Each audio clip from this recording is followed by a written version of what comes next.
The city at night was a creature of light and shadow, a world away from the sunny, bustling place it was during the day.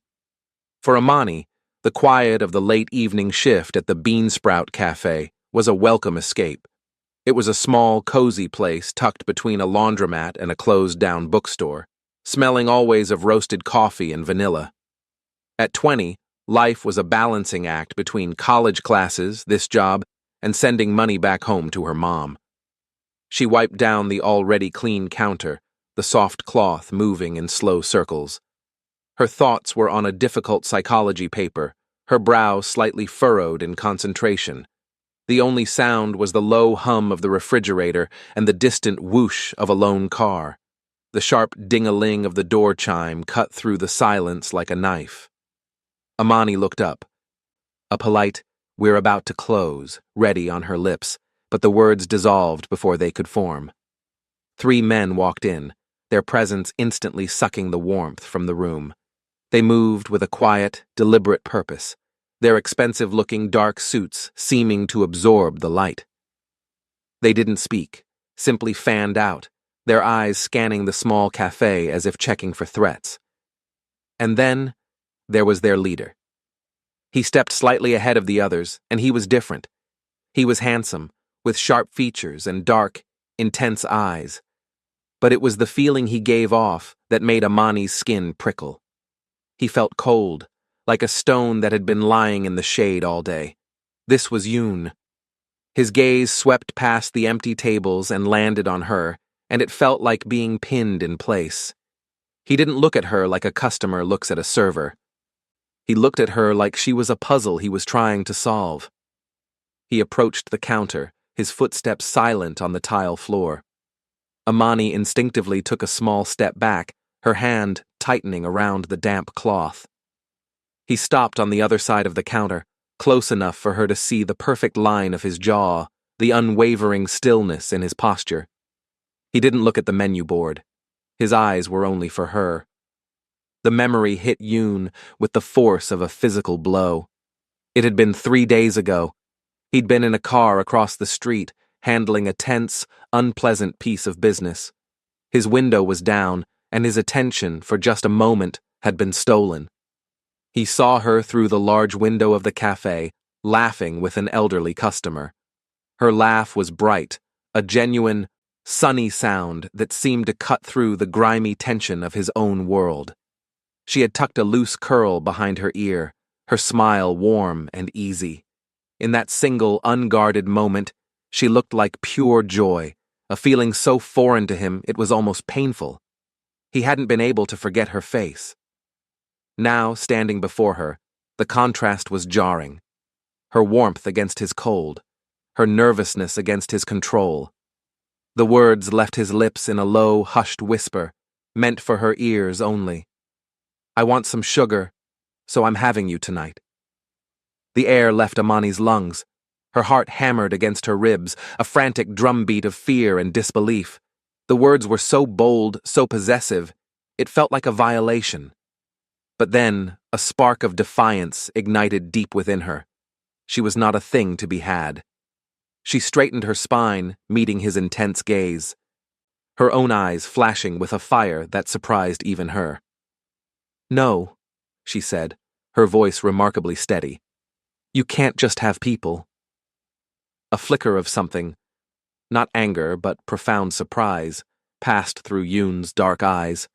It was there and gone in an instant, but Amani saw it. He was so used to people flinching, obeying, or looking away. He was not used to being told no. He didn't reply. He simply held her gaze for a heartbeat longer, as if memorizing the fire in her eyes, then turned and walked away. A single, sharp nod to his men, and they all filed out as silently as they had entered.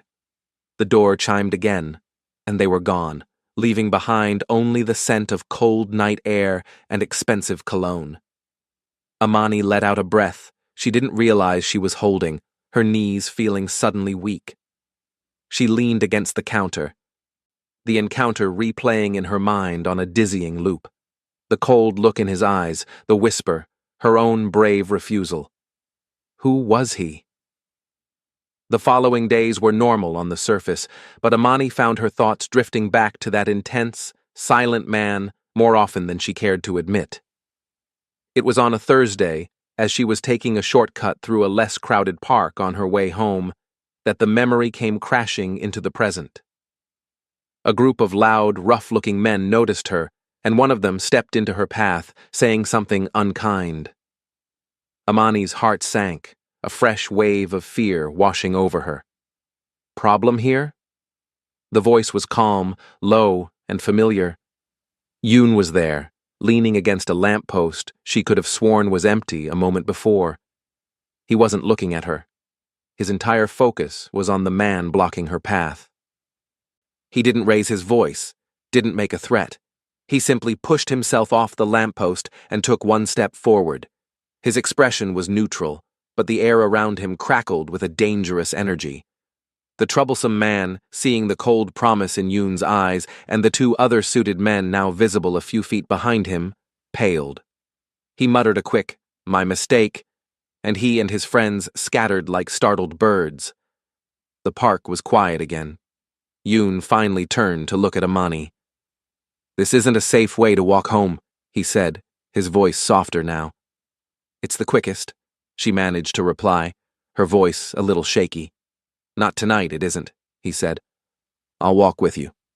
And so he did. He walked her the entire 10 blocks to her apartment building, a respectful distance between them. They didn't speak. The only sound was the rustle of their footsteps on the pavement. He wasn't trying to impress her or charm her. He was just there, a silent, powerful shield in the night. When they reached her door, he simply nodded, a brief, almost imperceptible dip of his chin. "Lock your door, Amani," he said, and then he turned and melted back into the shadows from which he came. Amani stood there for a long moment, the sound of her name on his lips sending a strange, warm shiver down her spine. He was dangerous, she knew that. But in the quiet of the night, for the first time, she wondered if the danger was only for other people, and if for her, he might just be safe. The silence that settled after Yoon melted back into the shadows was a different kind of quiet than the one Amani was used to. It was not the empty silence of a closed cafe or the peaceful silence of a sleeping city. This silence was full. It hummed with the echo of his low voice, the memory of his intense eyes, and the solid, real presence he had been for those 10 blocks. Locking her apartment door, she leaned against it, her heart not pounding with fear now, but with a confused, thrilling curiosity. He was a storm cloud, dark and unpredictable, but he had only brought her shelter from the rain. 2 nights later, he returned to the Bean Sprout. It was the same late hour, the same pre-closing lull. The door chimed, and Amani's head snapped up, a jolt of anticipation straight to her core. There he was, alone this time. He wore a simple black sweater and dark trousers, a stark contrast to the formal suit, making him seem both more approachable and more intensely himself. He didn't smile. He simply met her gaze from across the room and walked to the same counter, taking the same stool. "Tea, please. Whatever is hot," he said, his voice a quiet rumble. Amani nodded, her hands moving automatically to heat the water, select a chamomile blend. The silence stretched, thick and heavy with unspoken words. She could feel him watching her, his gaze a physical weight. She placed the steaming mug in front of him. "Thank you," he said, his fingers brushing against hers as he took it. A spark, small and electric, jumped between them. He didn't react, but his eyes held hers for a fraction too long. "For the walk," Amani finally said, her voice softer than she intended. "You didn't have to do that." "Yes," he said, the single word leaving no room for argument. "I did." He took a slow sip of his tea. "Do you always walk home that way?" And so it began, a hesitant, fragile bridge built one question at a time. He didn't ask her out. He didn't flirt. He asked about her life. He learned she was studying to be a teacher, that the thought of standing in front of a classroom of young minds filled her with a nervous excitement. He learned she sent money home to her mother in a different state, that she missed her family with a deep, constant ache. In return, he offered her fragments of himself, pieces of a puzzle she was desperate to solve. He spoke of a life of heavy responsibility, of a family that was not like other families, of a name that carried weight and expectation. He never said the word mafia, but she felt its shape in the spaces between his words, in the way he talked about loyalty, about protecting what is yours, about the difficult choices that left shadows in a person's eyes. Their meetings became a secret ritual. He would appear just before closing, 2 or 3 times a week. Sometimes he would just sit and drink his tea in a silence that became more comfortable than awkward, a silence where they simply existed in the same space. Other times, they would talk for an hour, the cafe growing dark around them as Amani forgot to flip the open sign. He started walking her home every time, the 10-block journey becoming a cherished part of their routine. The space between them on the sidewalk slowly, imperceptibly, shrank. One night, he didn't stop at her apartment door. "Come for a drive with me," he said.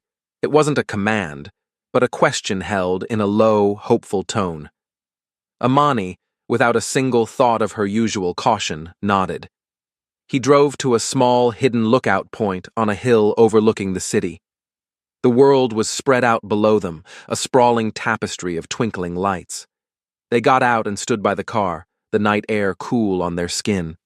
It was here, under the vast, star-dusted sky, that he finally spoke the words that had started it all. "Amani," he began, his voice barely a whisper, yet it seemed to fill the entire night. "That first night, when I said I wanted sugar." He turned to face her, his expression more vulnerable than she had ever seen it. "I wasn't talking about the kind you put in coffee. My life, it is a very dark place. It is all about power and fear and cold, hard choices. I saw you through that window, laughing. You were so full of light, so full of warmth. It was like seeing the sun for the first time. When I said I wanted sugar, I meant sweetness. I meant kindness. I meant you. I saw your light, and my darkness wanted it. I was drawn to your warmth." Tears pricked at the corners of Amani's eyes. All the fear, the confusion, the mystery of him suddenly melted away, replaced by a profound, aching understanding. He wasn't a monster. He was a man who lived in shadows, desperately reaching for the sun. She reached out, her hand finding his. His fingers, always so steady, trembled slightly as they interlaced with hers.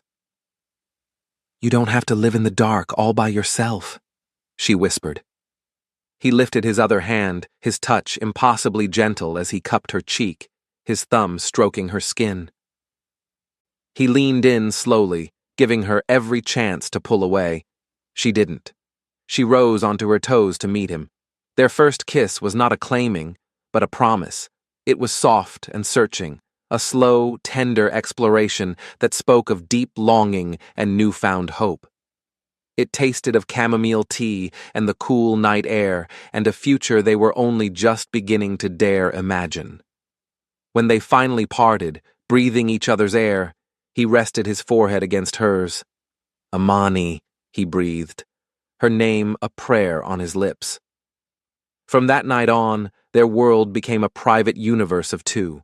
They found hidden places, a quiet bench in a forgotten garden, his car parked by the sea, the rooftop of her apartment building at dawn. They talked for hours, sharing stories from their childhoods, their dreams, their fears. The tough, unyielding man she had first met revealed a dry, clever sense of humor that could make her laugh until her sides hurt. He showed her a deep, almost poetic way of seeing the world that he kept locked away from everyone else. In turn, she showed him simple joys, the fun of trying a new food, the comfort of a shared blanket, the peace of just being held. Their intimacy grew, a slow, burning fire. A touch on the small of her back as he guided her through a door. His arm slung comfortably over her shoulders as they walked. The way he would tuck a stray curl behind her ear, his knuckles grazing her cheek. Every point of contact was a new discovery, a silent conversation. It was a spicy, simmering tension built not on rush, but on a deep, growing certainty. They were learning the map of each other, not just with their hands, but with their hearts. He was her dangerous protector, and she was his safe harbor. And in the quiet spaces between their kisses and their whispered conversations, they both knew they were building something that was meant to last. The city lights, which had once felt so distant and impersonal from the hilltop lookout, now felt like a blanket of scattered diamonds guarding their secret world. In the weeks that followed their first kiss, that world became Amani and Yoon's only reality. Their love was a carefully tended flame, burning bright in the hidden hours between sunset and sunrise. They met in the safe, neutral territory of the now-closed bean sprout, on their bench in the forgotten garden, and in the front seat of his car with the windows down, listening to the distant ocean. They were an island of two, and for a while, it was enough. It was more than enough. It was everything. But no island is forever untouched by the sea. The real world, with its harsh rules and dangerous players, began to lap at their shores. It started with small things. A car that seemed to follow Amani for a few blocks too long before disappearing. A new, unsmiling face that would sometimes appear at the other end of the street when Yoon walked her home, watching them with cold, assessing eyes before melting away. Yoon's phone would buzz with an urgency that made his jaw tighten, and he would have to leave her sooner than planned, his kisses becoming quick and hard, full of an unspoken apology. One evening, as they sat on her rooftop watching the sun paint the sky in hues of orange and purple, Amani voiced the fear that had been growing in her heart. "They don't like me, do they? The people in your world." She wasn't asking a question. She was stating a fact she had felt in the weight of the stairs, in the tension that crept into Yoon's shoulders. Yoon was silent for a long moment, his hand finding hers and lacing their fingers together. He looked out at the fading light, his profile stark and beautiful. "My world is built on walls," he said finally, his voice low. "It does not like open doors. It does not trust anything. It did not build itself. You are a beautiful, unexpected garden that has grown on the other side of my wall. They see you as a weakness, a distraction." "And what do you see me as?" Amani asked, her heart in her throat. He turned to her then, his dark eyes blazing with a ferocity that stole her breath. "I see you as my strength. You are the reason I breathe. You are the only real thing I have ever had." The confrontation, when it came, was as inevitable as the tide. It happened on a night when the air was thick with the promise of rain. Amani was leaving the cafe when two men, larger and more openly hostile than the ones before, stepped out of the shadows and directly into her path. They didn't touch her, but they stood too close, their presence a clear threat. "The pretty little bird needs to find a different tree to nest in," one of them sneered, his voice like gravel. "This one is rotten. It will break, and you will fall." Before the cold fear could fully paralyze her, a voice, calm and deadly, cut through the tension. "Step away from her, now." Yoon was there. He hadn't appeared. He had simply materialized, a statue of controlled fury. He wasn't looking at Amani. His entire being was focused on the two men. The air crackled, so thick with danger it was hard to breathe. The men who had seemed so brave a moment before visibly shrank under his gaze. This was not the Yoon who held her gently on the rooftop. This was the leader, the man from the shadows, and his anger was a silent, terrifying force. "Tell the others," Yoon said, his voice dropping to a whisper that was more frightening than any shout. "You look at her again, you speak to her again, you even think of her again, and you will answer to me, not to the family, to me, personally." The message was unmistakable. It was a line drawn in the sand, a declaration of a loyalty that superseded all others. The men nodded, their bravado completely gone, and hurried away into the night. The second they were gone, Yoon's entire posture changed. The fury drained from his face, replaced by a raw, aching fear. He crossed the space between them in 2 long strides and pulled Amani into his arms, holding her so tightly she could feel the frantic beating of his heart against her chest.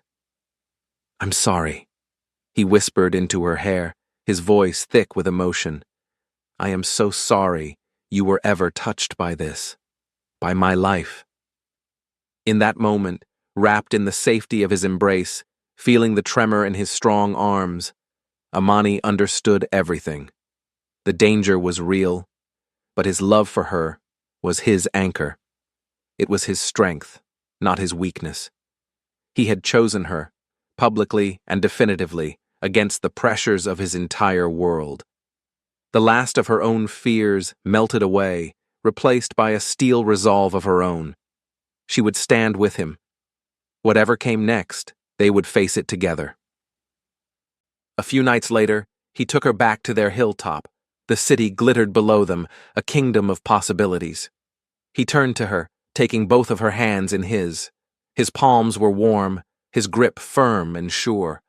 The shadows that usually lived in his eyes were gone, replaced by a clear, bright light she knew was just for her. "Amani," he began, his voice full of emotion so deep it made her want to cry. "You are the sweetness I never knew I needed. You are the light that found me in my darkest hour. Before you, my life was a series of commands and consequences. It was a path I walked alone. You taught me about warmth. You taught me about joy." He took a deep, steadying breath, his thumbs stroking the backs of her hands. "I don't want just tonight. I don't want just tomorrow. I want every sunrise and every sunset. I want to build a life with you, a real life, away from all the shadows. I want forever. Will you stay with me? Will you choose this, choose us?" Amani felt the happy tears well in her eyes, spilling over to trace warm paths down her cheeks. She didn't need to think.